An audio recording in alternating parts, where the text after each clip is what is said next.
अजय टिन्नी के बेटे ने किसानों पे गाड़ी चढ़ाई, 4 किसानों की मौत हुई। उसके बाद पत्रकारों को धमकी दे रहा है, मोबाइल छीन रहा है, गाली दे रहा है। तो अजय टिन्नी के खिलाफ किस तरह की मांग कर रही है कांग्रेस और क्या? देखिए, किसी मॉल में अगर एक दुकान जलेगी तो स्वाभाविक है पूरा मॉल जलेगा। कोई ये सोचेगा कि उसकी दुकान जल रही है, मेरी नहीं। हम पहले से कहते आए कि भारतीय जनता पार्टी सिर्फ आम जनता को ही नहीं, देखिए 2-3 दिन पहले अजय टिन्नी देश के गृह राज्य मंत्री, उसने मीडिया को जिस भाषा में बोला उससे साबित हो गया कि इस देश में भारतीय जनता पार्टी किसी को छोड़ने वाली नहीं है। जो लोग उसकी वाहवाही करेंगे तब तक भारतीय जनता पार्टी को अच्छा लग रहा है। कांग्रेस पार्टी ने लोकसभा में भी कहा कि आप इसका इस्तीफा लीजिए। क्यों भारतीय जनता पार्टी उसका इस्तीफा नहीं लेती? भारतीय जनता पार्टी उस पर एक्शन क्यों नहीं लेती?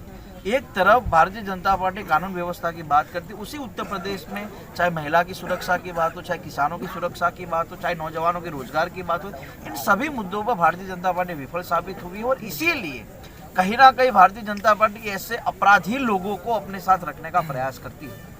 उन्नाव में जो विधायक थे जिन पर केस लगे, जो जेल में है, उन पर क्या कार्यवाही हुई? बस कुछ और भी विधायक उनके साथी थे, उनकी वाहवाही करते हैं।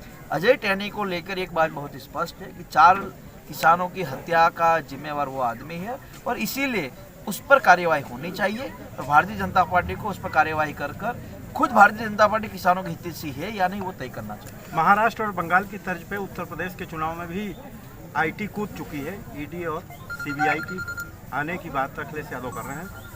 देखिए, हम तो पहले से कहते हैं कि ED हो या IT हो, चाहे CBI हो, ये सब भारतीय जनता पार्टी के गुप्त रूप से प्रदेश अध्यक्ष है। गुजरात में भी चुनाव आते हैं तो ID, इनकम टैक्स सब एक्टिव हो जाते हैं। उत्तर प्रदेश में जिस तरह से लास्ट चुनाव में से पहले कुछ कोयला खदानों के नाम पर भी काफ़ी रेड हुई थी और आज भी रेड हुई। अभी मैंने एक न्यूज़ में देखा कि 17 घंटे की पूछताछ में सिर्फ 17,000 रुपये मिले। कहने की बात है कि ED के नाम पर आप कितने लोगों को डरा पाओगे? भारतीय जनता पार्टी सिर्फ डर की राजनीति पैदा करती है और इसीलिए हमने ये बात तय की है कि कितना भी डराए धमकाए हमें हमारी लड़ाई लड़नी है और उत्तर प्रदेश के लोगों के भविष्य के लिए कांग्रेस पार्टी लगातार संघर्ष कर रही है। अध्यक्ष जी, कांग्रेस की क्या स्थिति? कसौटी वक्त की है, हौसलों को तोल के रख, जोड़ना है तुझे ऊंचा, परों को खोल के रख।